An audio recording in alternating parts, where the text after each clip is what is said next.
నందమూరి తారక రామారావు గారు. ఈ వేదిక పేరు సార్ నందమూరి తారక రామారావు గారి వేదిక అని చెప్పి మన పెద్దలందరూ కూడా నామకరణం చేయడం జరిగింది సార్. ఈ వేదిక పైన ఎందుకు పెట్టవలసి వచ్చిందంటే పెద్దలతో నిర్ణయం. రామారావు గారు తెలుగు భాషకు చేసినటువంటి కృషి మరువలేనిది. అసలు తెలుగువాడి గురించి ప్రపంచానికి చెప్పిన వ్యక్తి నందమూరి తారక రామారావు గారు అని చెప్పి ఈ సందర్భంలో మీ అందరికీ మనం చేస్తున్నాను.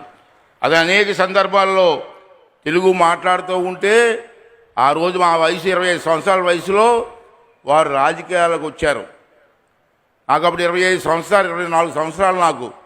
వారు మీటింగ్కి వెళ్తూ ఉంటే అది అనర్గంగా తెలుగు మాట్లాడుతూ ఉంటే అందరూ కూడా ఆశ్చర్యపోయి చూసి ఆనందించిన సందర్భాలు మాకు తెలుసు.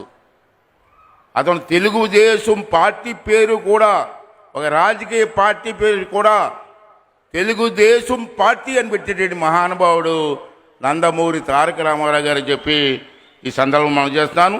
వారు అనేకమైన విషయాల్లో తెలుగు కోసం పోరాడినటువంటి వ్యక్తి, తెలుగు రాష్ట్రం కోసం పోరాడిన వ్యక్తి. సార్ ఒకసారి మళ్ళీ పాత విషయం వాడు గుర్తు చేస్తున్నాను మీకు. పివి నరసింహరావు గారికి ప్రధానమంత్రిగా ఇచ్చే అవకాశం వచ్చింది ఒక సందర్భంలో. అప్పుడు నేను కూడా ఎమ్మెల్యేగా ఉన్నా.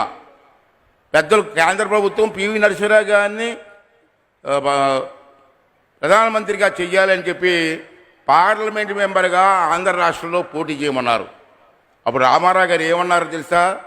మన పార్టీ వాళ్ళందరూ వచ్చి పోటీ చేస్తామా వద్దని డిస్కషన్లో ఉన్నప్పుడు రామారావు గారు అన్న మాట ఏం తెలుసా? మనం పోటీ పెట్టొద్దు. ఆ రోజు చంద్రబాబు ఎన్టీ రామారావు గారు పోటీ పెడితే మనం గెలుస్తాం. పోటీ పెట్టొద్దు.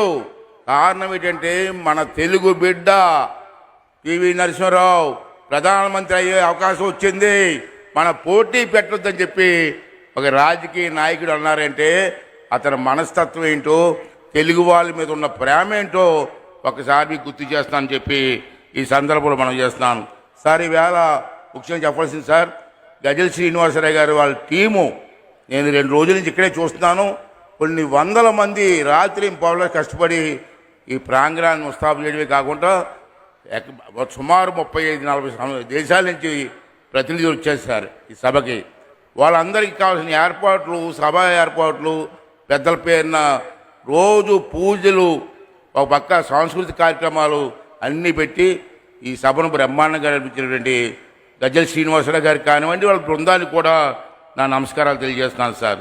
సార్ లాస్ట్లీ ఇక్కడ నేను అబ్జర్వ్ చేసింది ఏంటంటే, పెద్దలు మాట్లాడినప్పుడు నేను కూర్చొని రాసుకుంటూ ఉన్నాను. నేను అబ్జర్వ్ చేసింది ఏంటంటే, ప్రజలకు కూడా చెప్తున్నానండి. ఇందాక మన ఎంపీ గారు బ్రహ్మాండంగా మాట్లాడారండి. ఫస్ట్ టైం విన్నాను స్పీచ్. బ్రహ్మాండంగా మాట్లాడారు ఎంపీ గారు.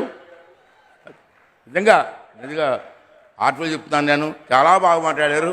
అమెరికాలో ఉండి కూడా తెలుగు మీద అంత అభిమానంతో మాట్లాడారంటే నిజంగా మీ అందరికీ కూడా ధన్యవాదాలు చెప్పాల్సిన అవసరం ఉంది సార్.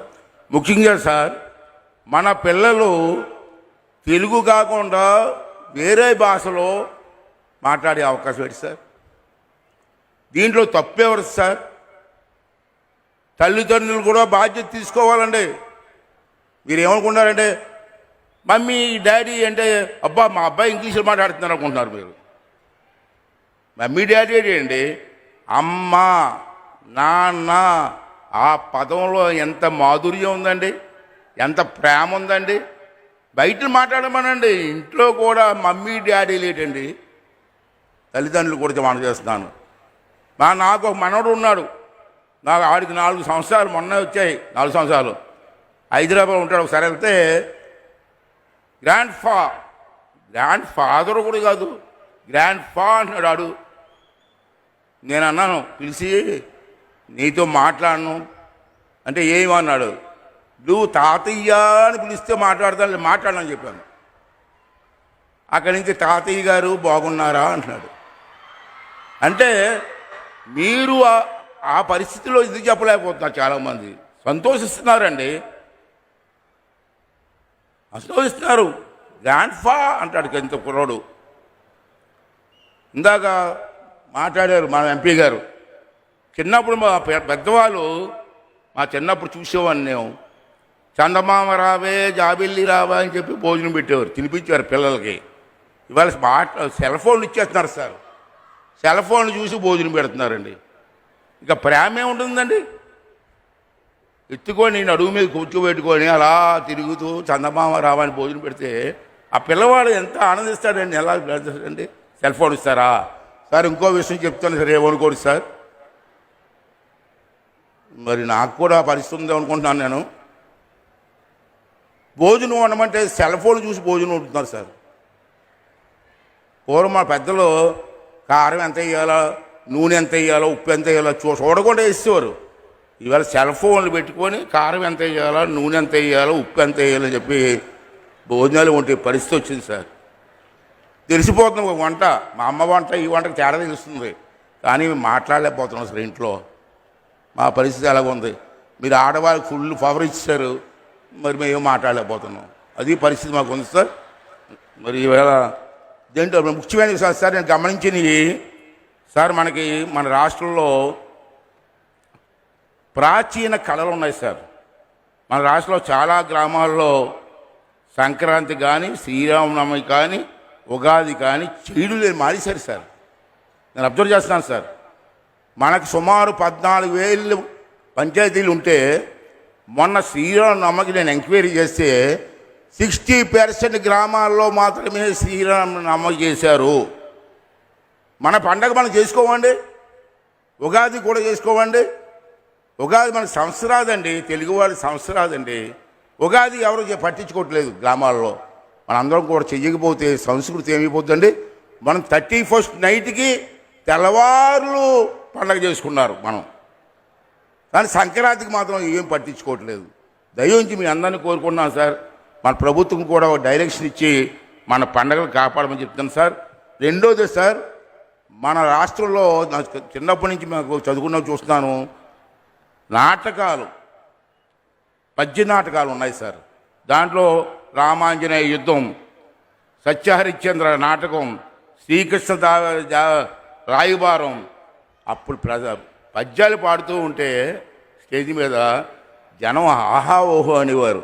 ఈవేళ ఎక్కడ కనపడలేదు సార్, ఎక్కడా కనపడలేదు సార్. డ్యాన్స్ బేబీ డ్యాన్సులు ఇవే కనపడుతున్నాయి, ఈ పద్యాలు నాటకాలు కనపడలేదు సార్. దాన్ని మళ్ళీ మీరు జీవం పోయవలసిన అవసరం ఉంది.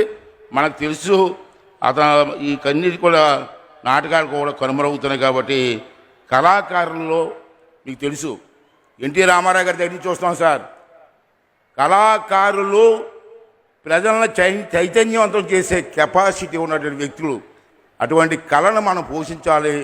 ప్రభుత్వం ద్వారా ఒక నిర్ణయం తీసుకోవాల్సిన అవసరం ఉందని చెప్పి ఈ సందర్భం మనం చేస్తున్నాం సార్.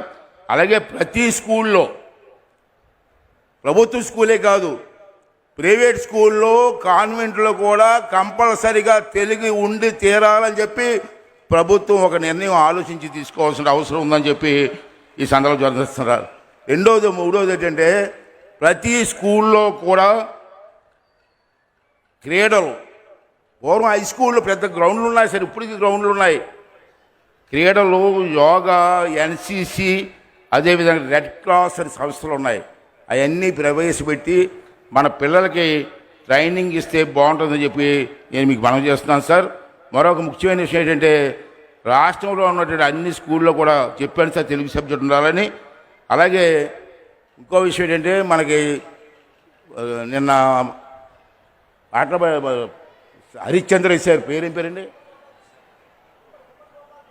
గుమ్మడి గోపాలకృష్ణ గారు ఉన్నారు సార్. నిన్న హరిశ్చంద్ర వేశారు ఇదే స్టేజ్ మీద. ఏం గాయకులు సార్, పెద్ద నటుడు సార్. నేను కోరేది ఏంటంటే, ఆల్రెడీ అతనికి పదవి ఇచ్చారు, మీరు చెప్పారు, అతను సంతోషంగా చెప్పాను నేను. అతని ఆధ్వర్యంలో అన్ని జిల్లాల్లో కూడా మన పిల్లలు పాడే పిల్లలు చాలామంది ఉన్నారు. ఈనాడు టీవీలో చూస్తున్నాం. ఆ పిల్లలకు కానీ పద్య నాటకాల మీద ట్రైనింగ్ ఇస్తే వాళ్ళు ప్రతి ఊర్లో ఈ కార్యక్రమం చేసే అవకాశం ఉంటుందని చెప్పి ఈ సందర్భంలో మనం చేస్తూ, మరి అమరావతి పాట ఉంది సార్. విశాఖపట్నంలో మన స్కూల్ ఫంక్షన్కి వెళ్ళాను. ఆ స్కూల్ ఫంక్షన్లో యాపిల్ స్కూల్ అని ఉంది సార్. వాళ్ళు అమరావతి పాట మీద అరగంట 100 మంది పిల్లలు డ్యాన్స్ చేశారు సార్, బ్రహ్మాండంగా చేశారు సార్. అటువంటి కార్యక్రమాలు చేస్తే బాగుంటుందని చెప్పి మనం చేస్తూ దీని మీద కొంచెం తెలుగు దీని మీద మీరు కొంచెం శ్రద్ధ వహించండి, చేస్తారని నమ్మకం మాకుంది, చేస్తారని కోరుకుంటూ సెలవు తీసుకున్నాను సార్. Thank you sir. కొంచెం ఎక్కువ మాట్లాడాను ఏమనుకోండి సార్.